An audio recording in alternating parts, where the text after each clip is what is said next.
You are tuned into a special Player Spotlight interview on the CS Podcast.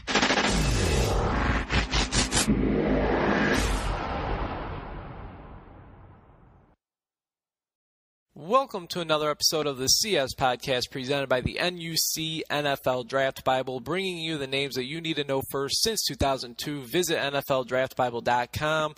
And joining the show now for a Player Spotlight interview is the latest player to commit to play for the Virginia Tech Hokies.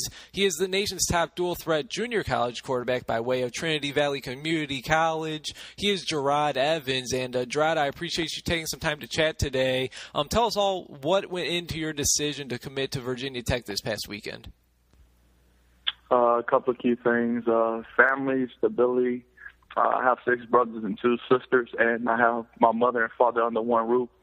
I'm fortunate to have all that, and so I know what family and stability looks like. And out of all the schools that I visited, I felt that Virginia Tech presented that more than the other schools. Okay. Now, obviously, everybody knows the Frank Beamer era will end after the Hokies take on Tulsa in the Independence Bowl on December 26th. So like you said, I mean, it must have been more than just who your head coach would be. I mean, obviously, Virginia Tech, it seems like they were going to offer you more than just that. Like you said, it's like a family atmosphere. So it sounds as if it kind of went beyond football in making this decision to attend Virginia Tech. Yeah, I mean, football is key to me, but if I decide that I'm going to leave Texas where all my family members are at, I would want to go somewhere that I feel comfortable and the people are surrounding me, whether it's the coaches, the players, or the fans. It feels like a family atmosphere, and they're really genuine when it comes to loving on the players. So I felt that way more with the fans. I also felt that with the players. I mean, Isaiah Ford and Cam Phillips was really pretty much my hosts during my time on my official visit at Virginia Tech, and they have the same mindset and goals and aspirations that I have, and they want to accomplish the same things that I want to accomplish. So it was kind of easily meshing with them and talking to them. It was almost as if we knew each other for a long time, but we only knew each other for a couple of days, just by how we were talking about football and how we can talk about football for a long time. So they definitely have their head on straight, and they're young men that aspirations, and they headstrong, so they know what they want, and that's pretty much how I am when it comes to football. So it was a great feeling to meet the players and them welcome me in with open arms, and it felt great. I mean, it felt like too good to be true. Like, these dudes can't really like me this much, and they probably know me. Same way with the fans, the same way with the coaches. So that made me feel at home. And you know what? I did read an article on thekeyplay.com, and they have you quoted as saying the situation at Virginia Tech is, like you said, quote, almost too good to be true. Can you expand on that? I mean, it looks like you'll be in a pretty nice situation football-wise, but just based off what you just said, it sounds as if you're just happy to be a student at Virginia Tech. Yeah, I mean, it's definitely it's not my second it's not my first rodeo. This is my second time going around this recruiting process. So the glitz and glamour doesn't get me, even though all these big time schools are talking to me with the prestige and all that. The glamour and glitz don't really bother me anymore because I've been through it already. So what I really wanted in a school was certain things that when I talk to the coaches and when I get a vibe for the school and when I get a vibe for the players, etc., I want to make sure that the good and the bad that I got from my experiences from the Air Force, the good and the bad I got my experience from Trinity Valley. I want to mix all that in and make sure that when I take these official visits that the good matches everything that I want in the school. And like I said, it just felt too good to be true because everything is almost like a check mark that I had a wish list pretty much. And on the wish list, I could check off almost everything for Virginia Tech. And it's kind of, like I said, too good to be true. It almost seemed like as if, this can't be real. And so it kind of, and it doesn't hurt when you got Coach Fuente on you for a long time. You're building a relationship with him for a long time from the second, third week in the season. So, I mean, it's a lot of things that played a factor. And, I mean, it's almost as if, like, man, it's still like home, even like home away from home. So that's a big key of why I committed pretty much, or why I'm going to commit tomorrow. Oh, absolutely. And you know what? You already touched on it. Again, the Frank Beamer era is coming to an end at Virginia Tech, and your new head coach, Justin Fuente, is coming from Memphis, where he did some wonderful things with that program. And as a quarterback, Gerard, I got to think that you're pretty excited to work with him, seeing what he was able to do with Paxton Lynch, arguably the top quarterback entering this year's draft, and, of course, what he was able to do with Andy Dalton back when he was the quarterback coach at TCU. Talk about the relationship you already have with Fuente, because you said you've been in touch with him since the start of the season. Well, no doubt. I mean, it goes beyond the quarterback whispers or what the people are saying about him or teaching the quarterback.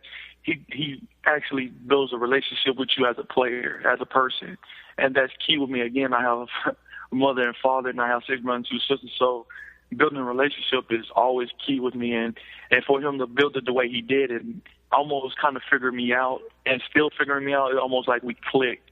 In the way that, man, I can't believe that God actually gets me just as a person. And you always want to play for somebody that gets you as a person because that makes you want to work harder, that makes you want to play harder, et cetera, for that individual. And especially if that's your head coach or the position coach. And that pretty much summed it up on that side. So that just intrigued me more. And then, of course, it never hurts when you have the resume that he does when it comes to putting quarterbacks in the NFL and making their stats when it comes to pass efficiency rise, touchdown interception ratio go up. So when you also have that aspect, it doesn't hurt. It's only a plus, and you can't beat it or knock it. So he's a great individual that wants you to thrive as a human being, but then as football is required. Being an athlete, he wants you to be the best that you can be, whether that's, at the elite level or not. He wants you to be the best you can be. And so that's major with me. And he pushed the right buttons to make me feel comfortable with him. And that's how we started. Again, he's Gerard Evans, the Virginia Tech quarterback commit, set to officially commit tomorrow, as he said, from Trinity Valley Community College, joining me here on the CS Podcast, powered by the NUC NFL Draft Bible. And Gerard, taking a look at what you were able to do at Trinity Valley, I mean, this past season you played in 8 games and you threw for over 3,100 yards, which equals out to be about 395 yards per game. You completed 62% of your passes, 38 touchdowns, and only 3 interceptions. And let's not forget that you also ran for over 400 yards and 4 more touchdowns.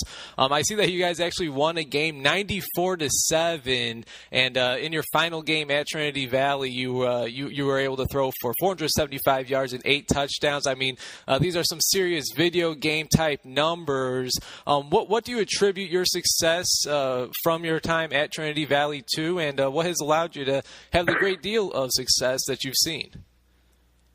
I definitely attribute that to the cast around me, my wide receivers, my O-linemen. I mean, you can't thank them enough for what they've done for me. Then last but not least, my offensive coordinator, Coach Clay Patterson. I mean, he set me up perfectly. He pretty much said, once you learn the playbook, here's the keys to the Ferrari.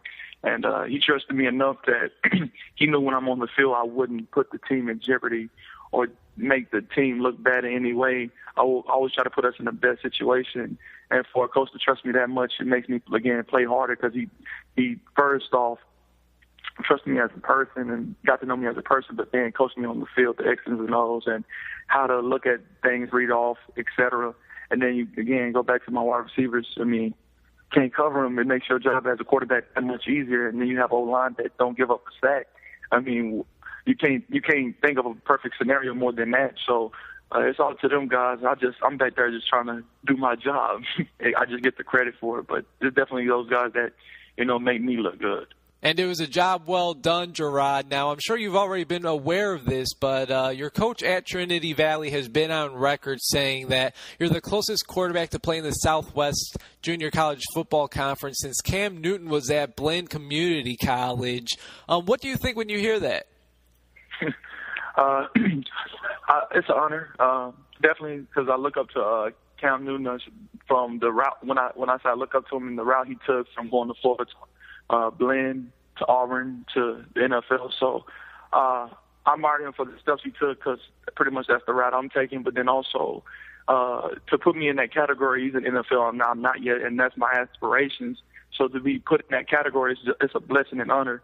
So for them to do that, it gives me chill. It validates that my hard work is finally paying off, and if I keep staying patient, I'll eventually get what I want in life and what my aspirations and goals and desires are. So it means a lot to me. It really does, because everybody just don't get that type of compliment or in that type of arena with Cam Newton in this conference.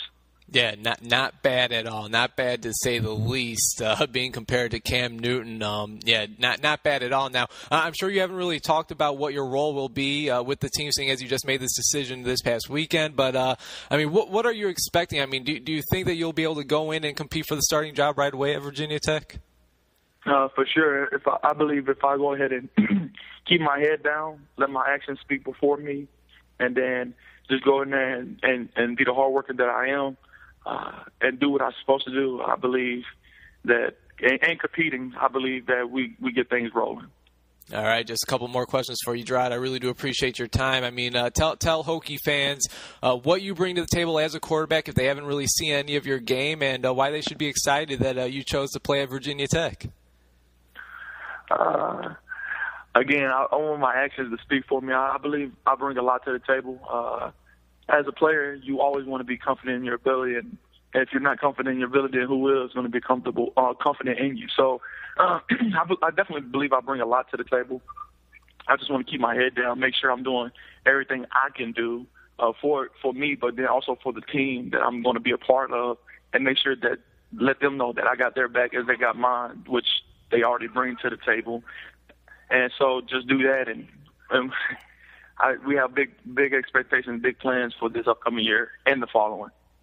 And you know what? That's my final question for you, Gerard. I mean, expand on that if you can. I mean, what do you envision yourself doing while quarterbacking the Hokies over the next couple of years? I mean, like you said, I got to think you have some pretty big expectations. Yeah, I mean, for one, it's the ACC, and then you have the Virginia Tech, who's been to 23 out of 24 bowl games. So the culture and the mindset of that play is produced by Frank Beamer and his staff is nothing but excellence. I mean, that's all they breathe is excellent. And so when you have that mentality and you have those athletes and when you have those things and they're missing just a couple of pieces and they hungry for it and they still have that confidence that they believe that they can do what they want to at any time, they just need those couple of pieces, then it's nothing for you if you have that mindset already as a player to go in there and help the guys out to achieve their goals. And so, I mean, there's nothing more than what we want to do, and that's, of course, go to a championship, ACC championship, and possibly be in the playoffs. So, I mean, that's always been the goals, and that's for anybody. I mean, anybody wants to do those goals, but I actually believe that we can actually achieve those. Hey, sounds great. Well, Gerard, I really do appreciate you taking some time this afternoon. Really do appreciate it. Congratulations on committing to Virginia Tech, and I'm certainly wishing you all the best as you get set for this new journey. I know this 10, 15 minutes since you've been on the phone, I'm sure you've probably missed about 5-10 phone calls, so I'm going to let you get back to that, all right? All right, thank you so much.